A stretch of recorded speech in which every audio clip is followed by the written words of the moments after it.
Trên đường Mitty phát hiện Hose của cô dường như đang buồn và mệt mỏi, không muốn bơi nhảy như bình thường. Brock đoán Hose thiếu môi trường rộng lớn để bơi, Mitty nghĩ tới Cerulean Gym, nơi có hồ bơi rộng và không gian dưới nước thoải mái cho Pokemon nước. Nhóm quyết định tạt qua Cerulean City để Hose được bơi thỏa thích. Khi tới gym, họ thấy poster quảng cáo buổi biểu diễn Underwater Ballet do các chị của Mitty tổ chức.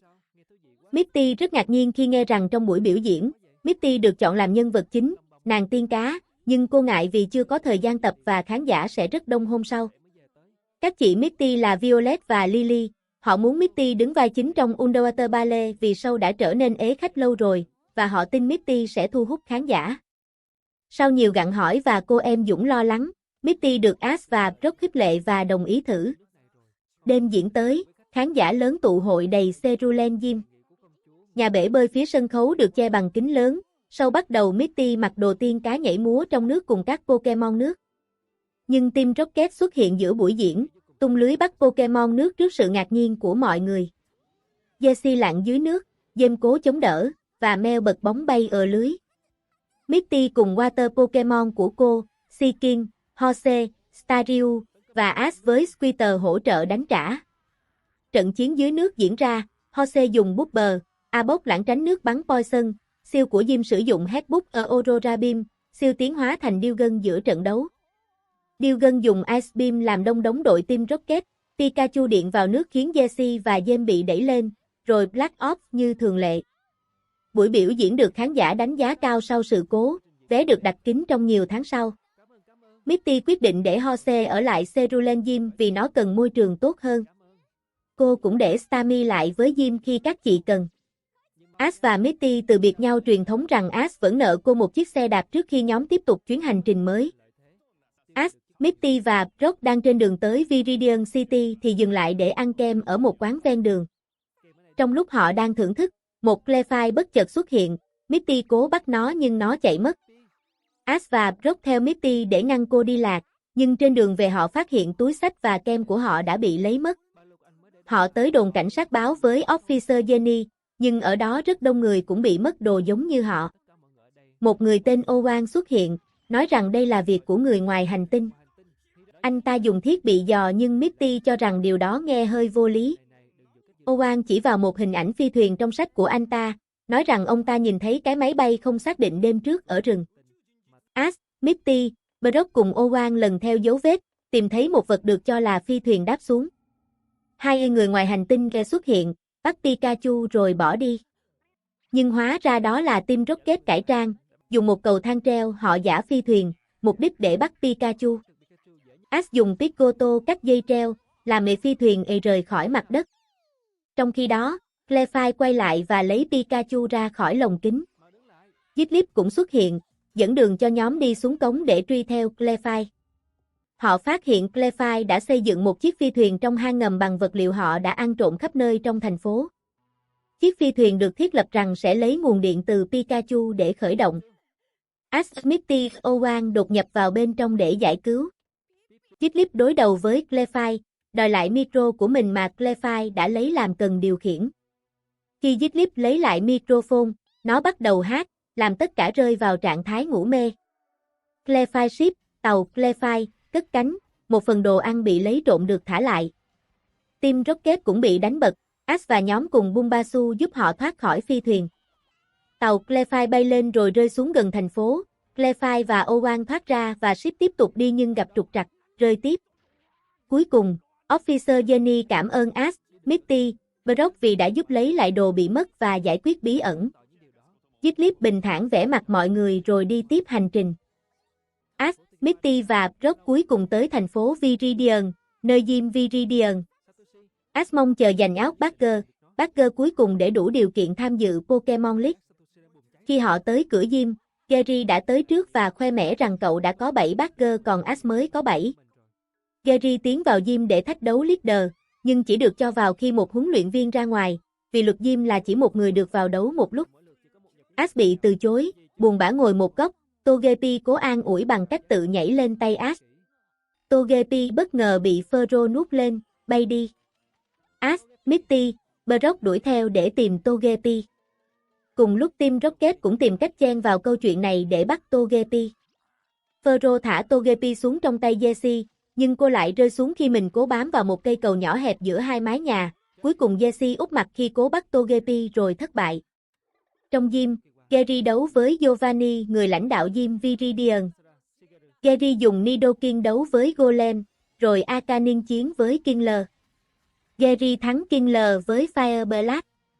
Giovanni sau đó tung ra một Pokemon bí mật được bọc trong bộ áo giáp.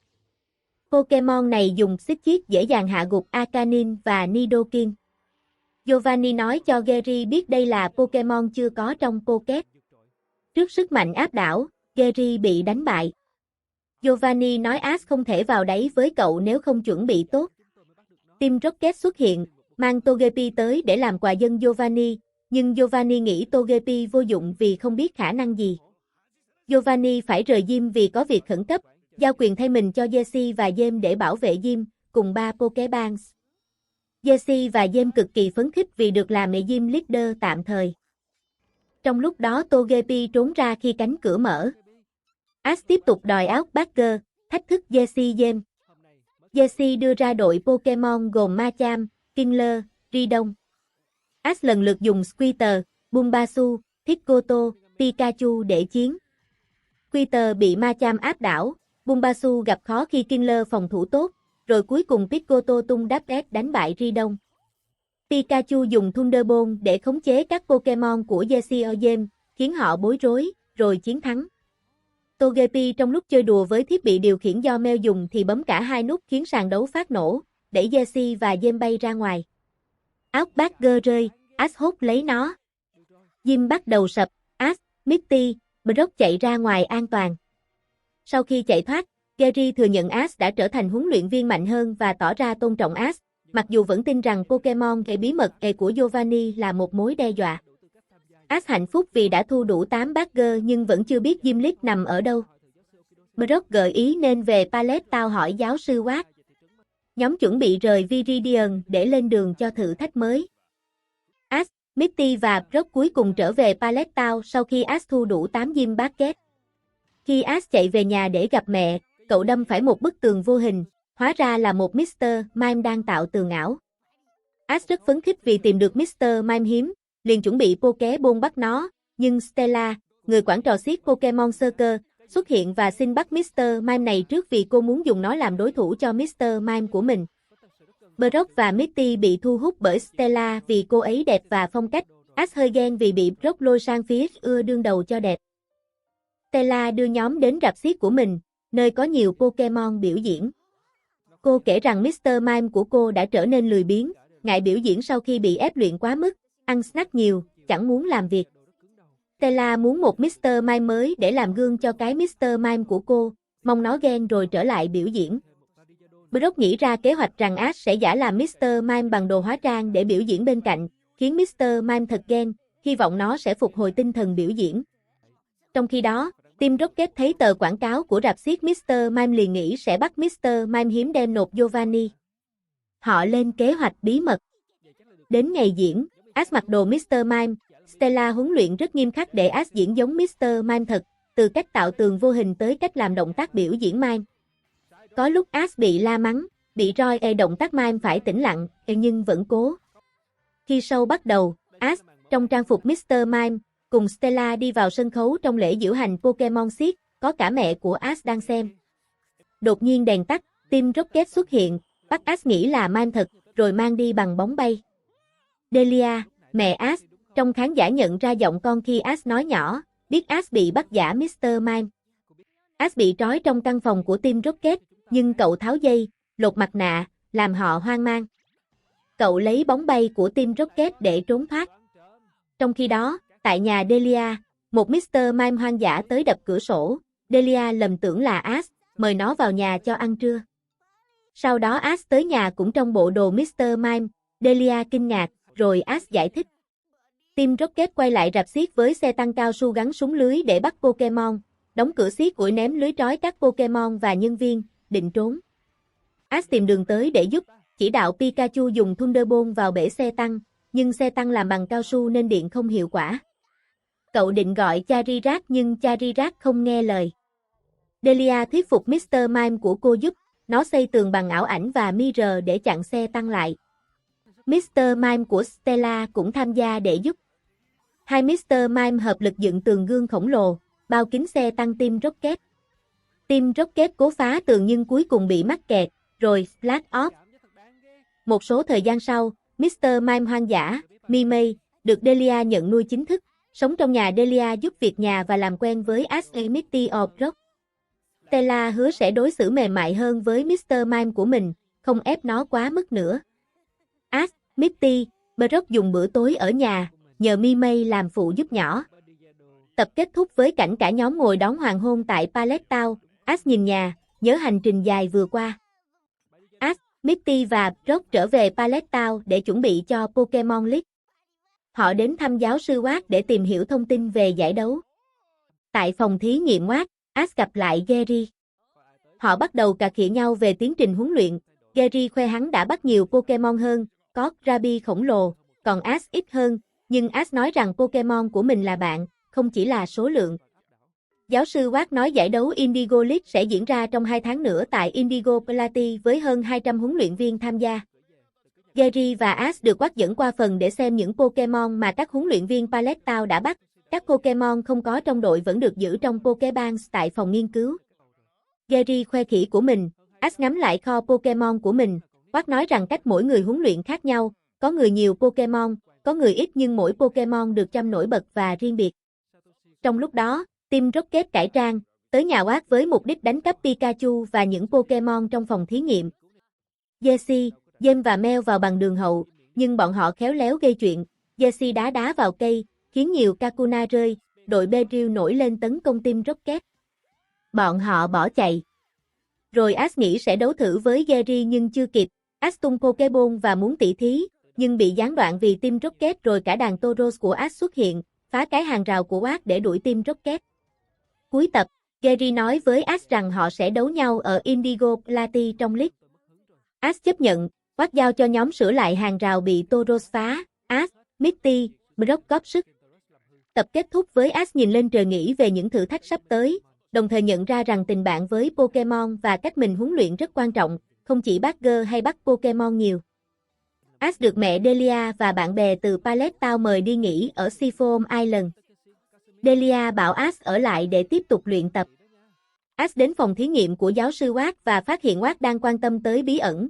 Tại sao Slowpet lại tiến hóa thành Slowbro khi Shellder bám vào đuôi nó? Watt đề xuất tìm giáo sư Westove, người tham gia lập trình Pocket, vì người này có thể biết câu trả lời. Westove sống trên Seafoam Island, thế là Ash với Pikachu lên đường tới đó để vừa giúp Watt vừa tìm câu trả lời, đồng thời có thể đi chơi biển với Mitty và Brock. Khi tới Seafoam Island, Ash bất ngờ gặp Mitty và Brock, sau đó cả nhóm đến thăm phòng thí nghiệm của Westove. Westove là người hơi lập dị, nhưng rất đam mê công việc của mình. Ông đang nghiên cứu cách mà Shellder và Slowpet tương tác dẫn đến tiến hóa. Trong lúc ấy, Shellder được Jessie bắt được khi đang đào sò, cơ lam. Jessie muốn bắt Shellder để đem làm Pokemon của mình. James cũng muốn, nhưng Jessie giành trước. Team Rocket nhận được lệnh từ cấp trên để tới phòng thí nghiệm của Westove để đánh cắp thông tin quý và Pokemon nghiên cứu. Họ nảy ra kế hoạch dùng Shellder để gắn vào đuôi Slowpet, ép tiến hóa để tăng giá trị của Slowbro rồi lợi dụng Slowbro. Westove cho Ash và nhóm xe máy tính mô phỏng tiến hóa của Slowpet. Khi Shellder bám vào đuôi, Slowpet giữ thăng bằng chân sau, thư tay trước để sử dụng đòn Mega Punch. Đúng lúc Team Rocket xuất hiện, dùng Shellder tiến tới bắt Slowpet, nhưng Psyduck xen vào, nó bị Shellder cám dỗ. Shellder bám vào đầu Psyduck trước, khiến Psyduck đau đầu rồi dùng đi sang về Confusion làm hỗn loạn Team Rocket. Ngay sau đó giữ cảnh hỗn loạn, Shellder bám vào đuôi Slowpet và khiến Slowpet tiến hóa thành Slowbro. Slowbro mới có khả năng Mega Punch. Westove ra lệnh Slowbro dùng Mega Punch để đánh bật Team Rocket bay đi như thường lệ. Mitty hỏi Westove có hiểu tại sao Slowpet tiến hóa theo cách đó. Westove trình bày giả thuyết, Shellder giúp Slowpet đứng bằng chân sau vì áp lực lên đuôi, giúp tay trước của Slowpet có thể tự do mở ra khả năng sử dụng các đòn mạnh như Mega Punch. Đồng thời Shellder có lợi vì di chuyển được trên mặt đất nếu gắn vào Slowpet. Cuối cùng cả nhóm từ biệt Slowbro, Slowpet tiến hóa, rồi Ash, Mitty, Brock rời Seafoam Island tiếp tục hành trình. Seedug và Slowbro có cảnh chia tay chậm rãi và nhẹ nhàng, lâu nhưng cảm động. Ash, Misty và Brock đang chạy bộ dọc theo con đường ven vách đá ở Seafoam Island để tập luyện cho Pokemon League. Trong lúc chạy, một chiếc xe tải lao qua, khói bụi từ ống xả làm Ash bị che mắt. Ash bước vào đường xe và suýt bị tông nhưng được lái xe tránh kịp. Cảnh hỗn loạn sau đó vì các xe khác phanh gấp, chen đường. Officer Jenny tới để dàn xếp, nói mọi người đổ ra bãi biển vì mùa lướt sóng đã đến. Có tin đồn rằng sóng khổng lồ tên là Humundan sắp xuất hiện. Sóng này chỉ xuất hiện một lần mỗi 20 năm, và người thắng được đặt cờ lên tảng đá giữa biển, giống như huyền thoại Giang đã làm cách đây 40 năm. Ash quyết định thử lướt sóng để thử sức. Nhưng khi vào nước, Ash bị chuột rút ở chân, không thể bơi tốt. Sóng đánh mạnh khiến Ash bất tỉnh. Lúc này, một người lướt sóng lớn tuổi tên Victor cùng với Pikachu của anh, Puka. Pikachu này có khả năng cảm nhận sóng, đuôi nó phát sáng khi sóng lớn đến, xuất hiện cứu Ash lên bờ, đưa vào nhà nghỉ bên bờ biển để chăm sóc. Ash hồi phục, cảm ơn Victor. Misty Brock được giới thiệu về Victor và Puka. Victor kể về quá khứ, khi còn trẻ ông mơ lướt sóng như Giang. Giang đã làm được Humundan và đặt cờ lên tảng đá, rồi giao lại ván lướt sóng cho Victor. Victor từng thử nhiều lần nhưng chưa bao giờ thành công với Humundan. Sau này, ông tìm được Puka khi Pikachu này được trôi dạt trên bè nhỏ, từ đó hai người cùng nhau luyện tập để một ngày nào đó Victor sẽ vượt qua được Humundan. Tuy nhiên, Team Rocket xuất hiện trong tàu ngầm Gyarados, âm mưu bắt cả Ash, Pikachu lẫn Victor Puka. Họ nhốt Pikachu lẫn Puka trong bình thủy tinh đặc biệt, rồi rút lui ngầm. Trong lúc trốn, tàu ngầm của Team Rocket đụng phải đàn Gyarados đang giao phối, bị tấn công, rồi bị phá hủy. Pikachu Puka được giải thoát khi Ash và nhóm của Victor hợp sức. Pikachu thoát ra, nhưng Puka rơi vào biển. Victor nhảy xuống cứu, dùng ván lướt sóng của Giang ném để Puka bám vào. Trên bãi biển, mọi người nhìn thấy từ xa sóng Humundan đang tới. Victor Puka cùng Ash đứng trên vách đá, khi sóng cao ập tới, Victor hướng Puka lướt sóng qua đỉnh tảng đá, rồi đặt cờ cạnh cờ của Giang. Cuối cùng Victor hoàn thành ước mơ của mình. Ash chúc mừng Victor. Mọi người, kể cả những dân lướt sóng trẻ, được truyền cảm hứng bởi Victor. Team Rocket thì bị dạt lại trên một mỏm đá, tàu ngầm một phần chìm, rồi splash off như thường lệ. Ash, Misty và Brock ở Pallet Town. Sáng đầu chủ mới là Florinda. Florinda làm việc ở vườn ươm, chăm sóc các cô Team Rocket, khiến họ bị black off. Cuối tập, mọi người được chữa lành khỏi ảnh hưởng của Stuntstem. Florinda vẫn sẽ tiếp tục, nếu mọi người thấy hay nhớ hãy like, share và đăng vui vẻ.